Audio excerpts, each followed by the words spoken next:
Zee 24 तास एक पाऊल पुढे। मान्सून सुरू होण्यापूर्वी नाले सफाई, रस्त्यावरचे खड्डे बुजवणं तसंच मॅनहोलवरची झाकणं लावणं गरजेचं असतानाही नागपूर महापालिकेचं या विषयाकडे दुर्लक्ष होत असल्याचं दिसून आलंय।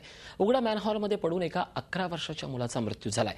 एका निष्पाप मुलाचा जीव गेल्यानंतर तरी महापालिका यातून धडा घेणार का असा प्रश्न उपस्थित होतोय। उघडं असलेलं हे मॅनहोल दिसलंच नाही, पण रस्त्यावर 2 फूट पाणी असताना त्याला ते मॅनहोल दिसेल तरी कसं?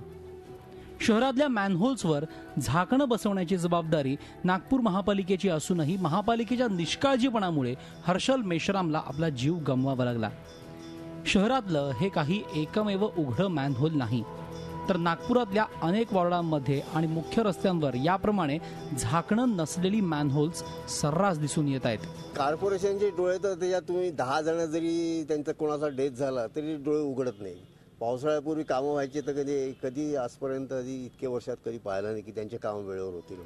हर्षल मेश्रामचा मृत्यू दुर्दैवी असून हा नागपूर महानगरपालिका कर्मचाऱ्यांच्या निष्काळजीपणामुळेच झाल्याचं महानगरपालिका आयुक्तांनी मान्य केलंय। या दुर्घटनेमधल्या दोषींचा शोध सुरू असून संबंधितांवर कारवाईचं आश्वासन आयुक्तांनी दिलं आहे। तसंच उघडी मॅनहोल्स आणि गटारांच्या तात्काळ दुरुस्तीचे आदेशही त्यांनी दिलेत। त्या रोडवरती जे असतात त्यांना सांगितलं आहे की ज्या ठिकाणी मेनहोल तुटलेला असेल किंवा मेनहोलला काही प्रॉब्लेम झालेला असेल तर तातडीनं बदलण्याचे निर्देश देण्यात आले।